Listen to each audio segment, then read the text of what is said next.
Okay. So we're going to read from 9.26. Request somebody to read because it is a long purport. Hare Krishna. Hare Krishna. Self-volunteered. Yes, Prabhu. 9.26 Patram pushpam phalam toyam yo me bhaktya prayachati tad aham bhaktya uparitam ashnami prayatatmanah. Translation: If one offers me with love and devotion a leaf, a flower, a fruit, or water, I'll accept it. Purpose. For the intelligent person, it is essential to be in Krishna consciousness, engaged in the transcendental loving service of the Lord, in order to achieve a permanent, blissful abode for eternal happiness. The process of achieving such a marvelous result is very easy and can be attempted even by the poorest of the poor without any kind of qualification. The only qualification required in this connection is to be a pure devotee of the Lord. Prabhupada, like as a matter of fact, he's just saying only qualification required is that you have to be a pure devotee. Over. Which we will spend our whole life trying to get to. Prabhupada is saying, see, it's so easy. And 3 lines he finished. Okay, you want to go to the eternal abode? Anybody can follow it, just become a pure devotee. Over. So that is the mood of our acharyas. You have to understand. Okay, yeah. It does not matter what one is or where one is situated. The process is so easy that even a leaf or a little water or fruit can be offered to the Supreme Lord in genuine love, and the Lord will be pleased to accept it. No one, therefore, can be barred from Krishna. Barred means kept away. Prevented, yeah. Barred away from Krishna consciousness, because it is so easy and universal. Who is such a fool that he does not want to be Krishna conscious by this simple method and thus attain the highest perfectional life of eternity, bliss, and knowledge?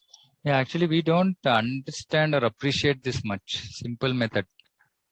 We should be asked to do a little bit Ashtanga Yoga. Like every school, we should also have some experience these other alternate approaches. Then we will understand, saying that, oh my God, let me, I can't get more luckier than this, that such a easy process has been given. Like somebody I was talking to, he said, why I want to do Ashtanga Yoga. He said, why you want to do Ashtanga Yoga? There's so much of difficulty in Ashtanga Yoga. This is so easy and this is so blissful. No, if it is easy and simple, people will think that it's not worth it. Maybe I should just put myself through hard labor. Only then I feel like, oh, I've accomplished something. But that's not intelligence. Intelligence is to get whatever is required in the easiest and fastest way, and that is bhakti. So, simple method, and I attain the highest. Actually, this is superlative, right? On one hand, it is simple, and the other, it is we can achieve the highest. Other yogas are not only not simple or not only difficult or complex, but they'll also not allow us to achieve the highest. Eventually, everybody has to come to Bhakti Yoga. So that topmost yoga is the easiest. Of course, Prabhupada then in one another purport, he says, the Nirakharavadis say that Bhakti is very simple. It's so simple, why are they not following it? It is simple only if they don't know what Bhakti is. If you follow Bhakti with proper rules and regulations, it is not simple. So Prabhupada, there's various arguments in different contexts. So we have to understand it in context. It is simple if we follow the process. If it is not simple if you don't follow the process. So simple. Okay. Yes, please. Krishna wants only loving service and nothing more. Krishna accepts even a little flower. Yeah, not business. Krishna doesn't want any business dealing with us. Krishna, I'm doing this for you. In return, please take care of my work, my promotion, my children, everything. No business.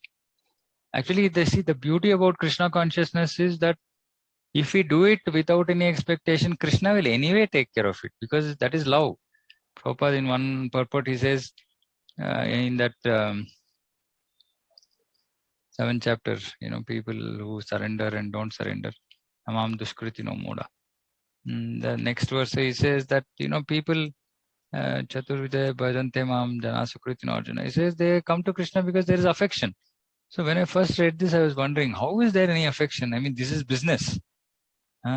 No, but Prabhupada is saying that it is affection because they have come to Krishna to ask. They could have gone to anybody else. So because they have some affection to Krishna, they have come to Krishna and said, Krishna, can you please help me? So it's only loving service. There's nothing else which is required. And anyway, he doesn't need anything from us anyway, right? So whatever we do, we should try to do it in a loving way. Yeah. Krishna accepts even a little flower from his pure devotee. He does not want any kind of offering from a non-devotee. He is not in need of anything from anyone because he is self-sufficient. And yet he accepts the offering of his devotee in an exchange of love and affection. Okay, so I want to explain this. What does this mean? He is self-sufficient. Atmaram. What does Atmaram mean?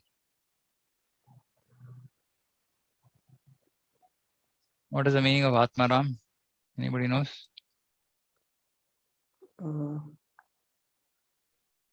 He is not dependent on anyone or anything for his happiness. Yeah, he is self-happy. Atmaram, self-happy. He doesn't have to depend on anybody for his happiness, but he depends on his devotees for his happiness.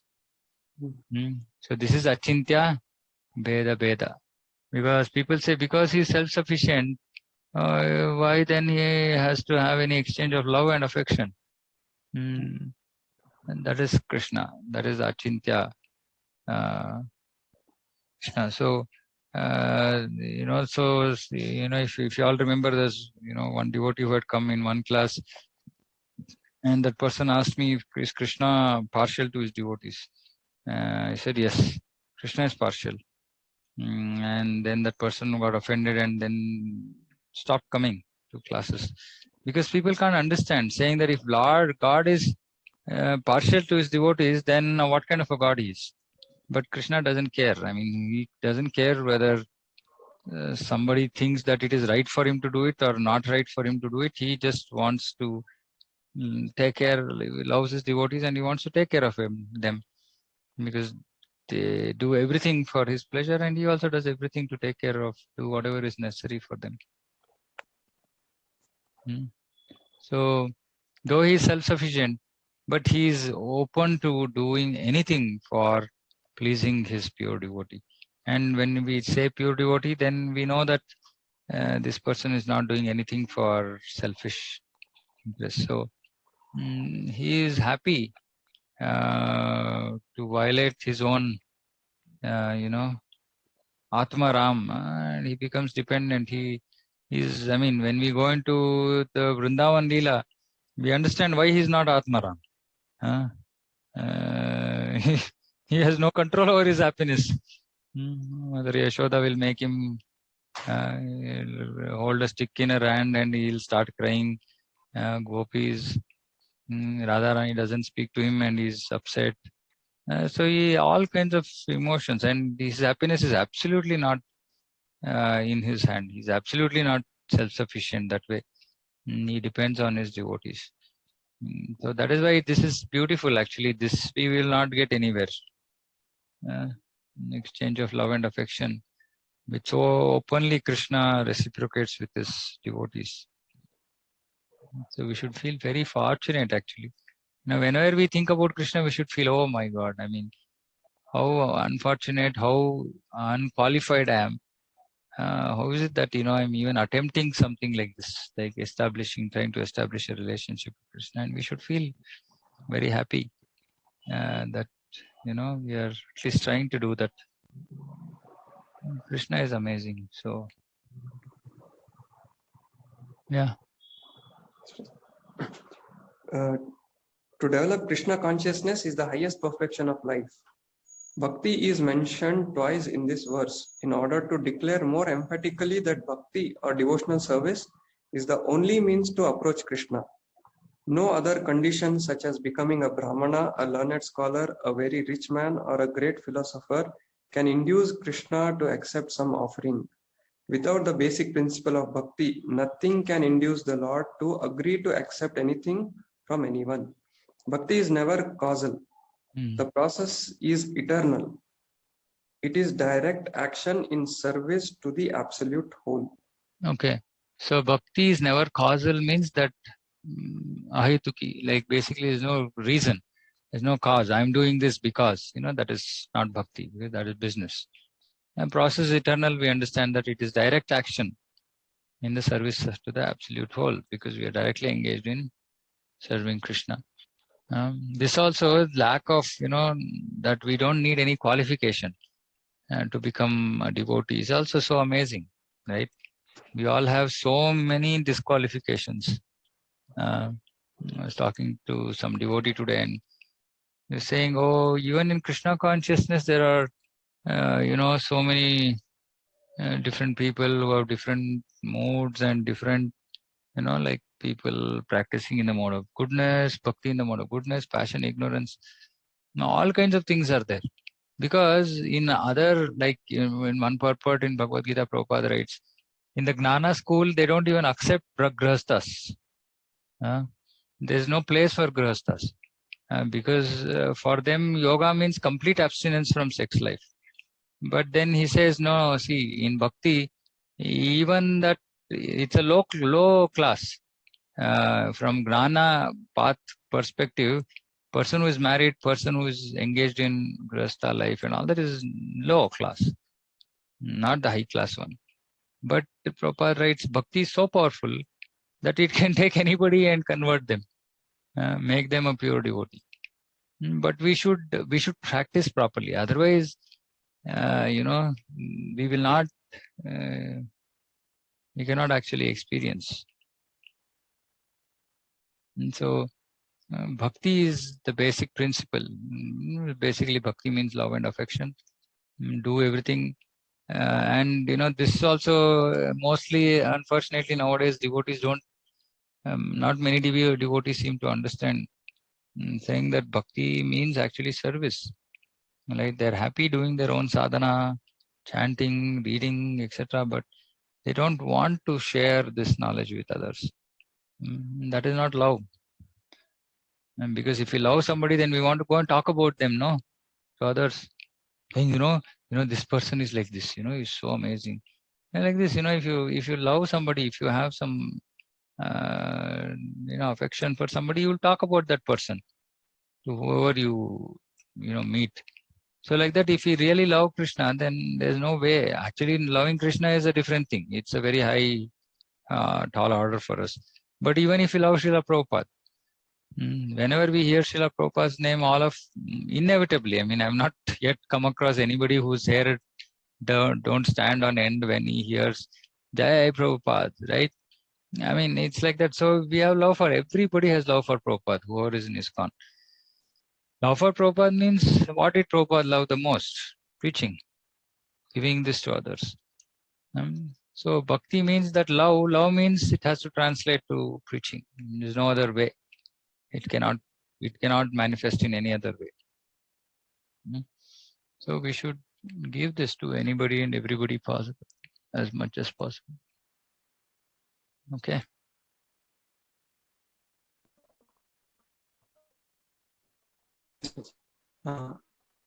Here for Krishna, having established that he is the only enjoyer, the primeval Lord, and the real object of all sacrificial offerings, reveals what type of sacrifices he desires to be offered. If one wishes to engage in devotional service to the Supreme in order to be purified and to reach the goal of life, the transcendental loving service of God, then one should find out what the Lord desires of him. Yeah. One who loves Krishna will So give him. one second, sorry. Yeah. We find out what the Lord desires of him. Now, how do we know what Lord desires of me? How do we find out?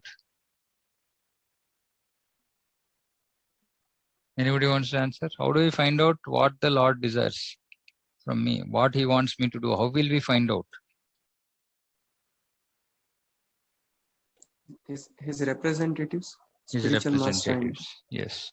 So that is why Yasya Prasadat Bhagavad Prasad. So when the spiritual master says something, that means that this is what Lord is desiring from us. Huh?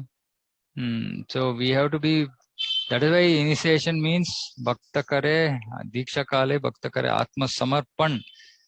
Atma Samarpan means surrender, means no questions asked. Of course, no questions means not that we stop discrimination, that I've told before, but no questions asked. Just whatever has been told, okay, do this, we should just simply accept. That is Atma Samarpan. So, and that is what Lord desires, and we should try to offer it to him. He doesn't need it, but he's just giving us an opportunity to engage in his service for our own purification. So we should take it. Yeah,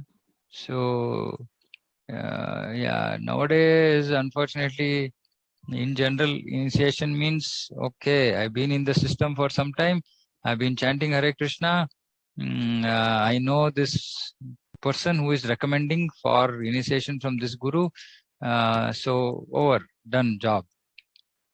How will you serve your guru? How will you serve the mission? Nobody is thinking about this. I was talking to another devotee, and he was very happy by giving donations. And he's like capable person who understands philosophy and all that. So then he was asking me, is this okay? Is this desire of the Lord? Yeah, is this, am I being part of the moment by doing this? I said, I asked a question saying, are you Hanuman or are you the squirrel? So you decide what you are. Don't think that you're the squirrel. If you are Hanuman, you can't think you're squirrel. Meaning you can't just wrongly evaluate yourself. So you should know what your real position is. If you're a squirrel, yes, squirrel can only do so much. Then we just do that, and that Lord is happy with that. But if Krishna has given us some ability and we don't want to use it, then where is that love, or where is that initiation and all this? Then doesn't make any sense. So Lord desires, whatever the Lord desires of us, he will let us know through his pure devotee, right? And representatives of devotee, of the guru as well. If they are purely representing the guru, then their desires will be as good as the desires of the spiritual master, because they will be non-different, as in they will not be in a different direction. So it's very important. That is why every line in Prabhupada's purport is very important. We will simply read this and pass. Okay, find out what the Lord desires. Okay, then we'll think, okay, anyway, Lord, I don't know I don't know how to find out what Lord desires from me. Okay, ignore this statement. Okay, let's go. No, it's very important. Okay, one who loves Krishna will give him whatever he wants. And he avoids offering anything which is undesirable or unasked. Okay, so specifically here in terms of what food has to be offered to Krishna, thus meat, fish, and eggs should not be offered to Krishna. If he desired such things as offerings, he would have said so. Instead, he clearly requests that a leaf, fruit, flowers, and water be given to him. And he says of this offering, I will accept it. Therefore, we should understand that he will not accept meat, fish, and eggs. Vegetable, grains, fruits, milk, and water are the proper foods for human beings and are prescribed by Lord Krishna himself. Whatever else we eat cannot be offered to him, since he will not accept it. Thus, we cannot be acting on the level of loving devotion if we offer such foods. Of course, we should absolutely not offer. Number one, we should not have as well. Not that on one end thinking, okay, if I offer it to Krishna, no, it won't like, he won't like, so okay, I won't offer. But then I want to eat, then it's okay, I will eat, let me get karma phala. Then it's useless, as in I'm saying. And then what is the use? Just then, but in the mind we'll be expecting, oh, Krishna, hopefully you will protect me from this sin. And then some problem comes, then we are standing in front of Krishna saying, please help me, please help me, please help me. And Krishna is saying, yeah, I told you not to eat anything non-prasadam, but you still want to eat. No, Krishna, please adjust. These are all dealings, business dealings, no love. Love means simply accepting whatever Krishna is saying, simply accepting. See, and question is really, I mean, many a times people keep telling me, you are hammering too much. I said, no question of hammering. It's a question of whether we want to love Krishna or not. If we want to love Krishna, then we have to follow whatever he's saying. Prabhupada said that one should practice loving Krishna because, yeah, we don't have really, I mean, while it is all in our hearts, but we have to still do stuff such that, we can awaken it. And awakening love to somebody is following what they say is the first way, right? If we love our parents, whatever parents say, we practice. It's a very simple thing. So if we really want to love Krishna, then we should try to put whatever he's saying into practice. Okay, in the 13th chapter, verse 13, third chapter, verse 13, Sri Krishna explains that only the remains of sacrifice are purified and fit for consumption by those who are seeking advancement in life and release from the clutches of material entanglement. Those who do not make an offering of their food, he says in the same verse, are eating only sin. In other words, their every mouthful is simply deepening their involvement in the complexities of material nature. But preparing nice, simple vegetable dishes, offering them before the picture or deity of Lord Krishna, and bowing down and praying for him to accept such a humble offering, enable one to advance steadily in life, to purify the body and to create fine brain tissues which lead to clear thinking. Actually, this is very important, while maybe more, many of course, I cannot include myself in this. I don't know ABCD of cooking. Okay, but a lot of devotees here actually know cooking. Right? So when you are cooking, when we are cooking, maybe we'll have consciousness. When we are offering, we will then forget. No, offering actually is more consciousness is required. Saying that, while cooking, maybe my consciousness was not paka, but I'm offering, trying to offer to you, Krishna. I'm useless, worthless, have no love for you. I'm just trying to follow rules without any desire. Still, please accept this humble offering of mine so that we can make progress and actually come to the platform in which I can offer you with love. So that offering has to be very, very, it has to be loving and with full prayerful mood, so that Krishna can accept it. Yeah, and continuously honoring prasadam will create fine brain tissues, which lead to clear thinking. And this is very interesting. What does this mean? Even materially, we will be clear in our thought process.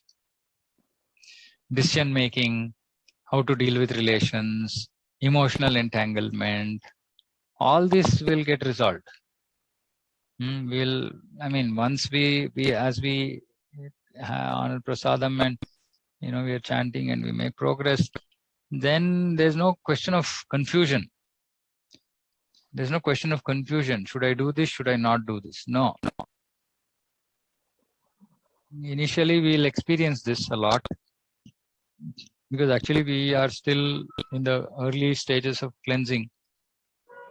But as we make progress, we will have complete clear thinking. So this is also very important. Clear thinking means that we can do everything very sharp and quick, and in the right way without losing time, which is very important. Okay. Above all, the offering should be made with an attitude of love. Krishna has no need of food since he already possesses everything that be, yet he will accept the offering of one who desires to please him in that way. The important element in preparation, in serving, and in offering is to act with love for Krishna. The impersonalist philosophers who wish to maintain that the absolute truth is without senses, nirguna, cannot comprehend this verse of Bhagavad Gita. To them, it is either a metaphor or proof of the mundane character of Krishna. This is very important. Metaphor means just some comparison. Now let us simile. Metaphor is, what is metaphor in English?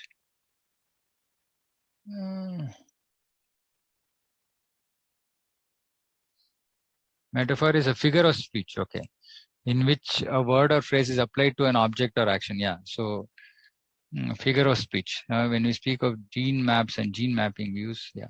So it's like a metaphor, comparing something to something else. Like Atma and Paramatma are like two birds on the tree. So that's a metaphor.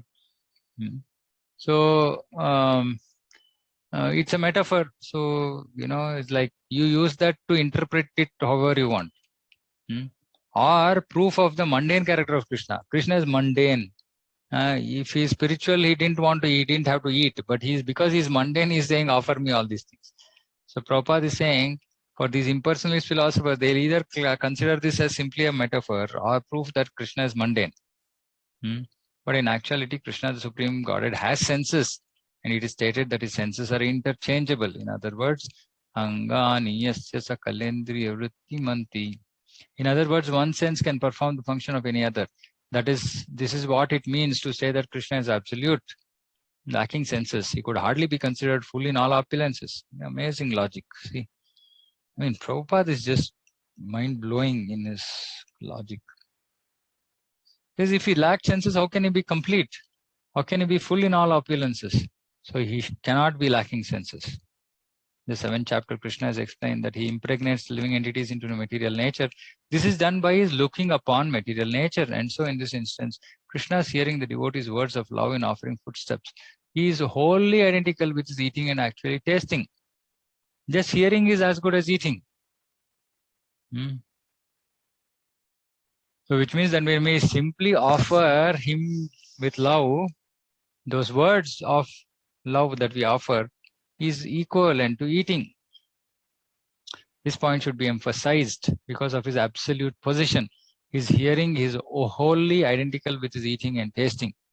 Only the devotee who accepts Krishna as he describes himself without interpretation can understand the supreme absolute truth, can eat food and enjoy it. He's Atma Rama, but he still enjoys the food that is offered by his devotees with love and affection. Such a beauty. And we somewhat take it so mechanically. Every day there is food cooked, every day it is offered, every day we eat prasadam.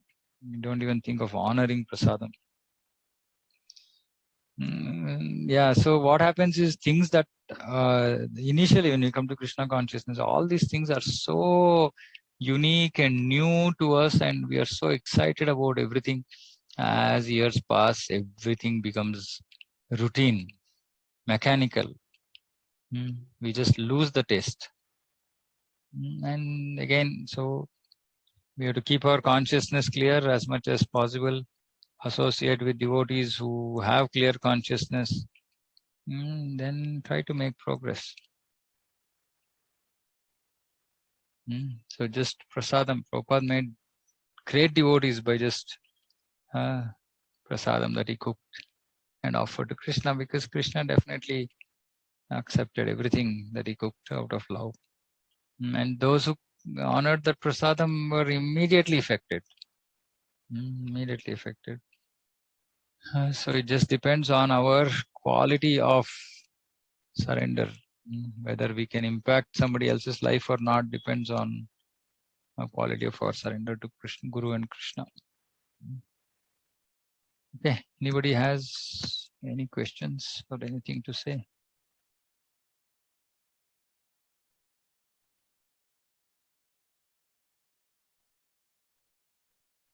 Okay, if there's nothing else, then we'll stop because next purport is also long.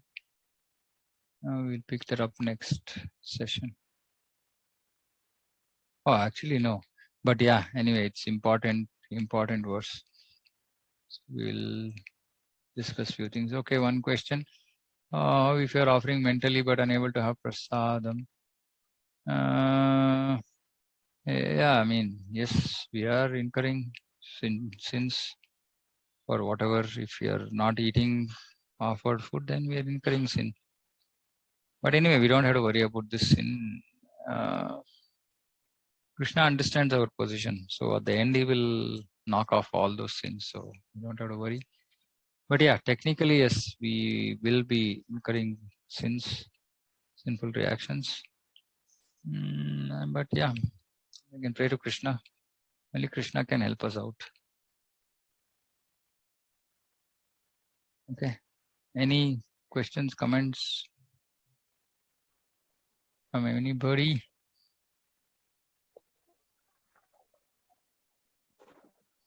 Ravi, how do we Silent. evaluate whether Yeah. Hare Krishna? Yes, please. Prabhuji, how do we evaluate like we have the ability of Hanuman or a squirrel? Like Whether we have the ability of Hanuman or no, I mean, it's not about whether evaluating Hanuman or squirrel. It's about whatever we have, are we doing it for Krishna? Number one. Many a times we want to disqualify ourselves in the name of humility. I mean, this is another. Really, it's a joke. We want to become so humble that we don't want to do anything for Krishna. So then we'll just pull ourselves down to such an extent that nobody will ask us to do anything. It's all basically sense gratification. We should be true to ourselves. And see, which is why all these things are not a matter of self-diagnosis. That is the reason why spiritual life means authority. Because we might only want to see whatever we want to see in us, but somebody else is seeing in us what we really have. And then, so we follow authority. Sometimes we might not even have it, but we will get it because we want to follow some instructions, and maybe they are just totally above us. We just cannot even think of doing it.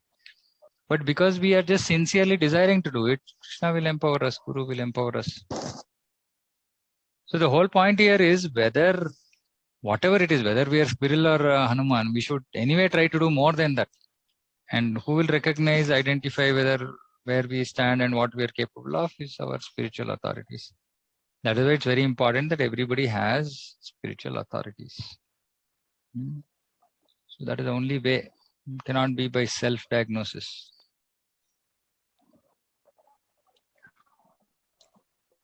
yes, please. Thank you. Okay. Anybody else? Hope all of you are thinking about these verses. Bhagavad Gita means Vijnana. Vijnana means practical application. Practical application means thinking about these topics and then applying them in our life. So many things we discussed. And when we think about application, first thing comes to our mind is, oh, I cannot do this, I cannot do this, I cannot do this. Then we have to ask, saying, how can we do this in this situation? How can we do this in that situation? That's how we will learn and make progress. Anyway, most of our sessions are mostly remain monologue, but hope it's helping. Okay, so then we close for today. Okay, Vancha kalpatarubhyascha kripa sindhubhyo cha pattanam pavanebhyo vaishnavebhyo namo namaha. Samaveta Gaura Bhakta Vrinda ki jai. Hare Krishna.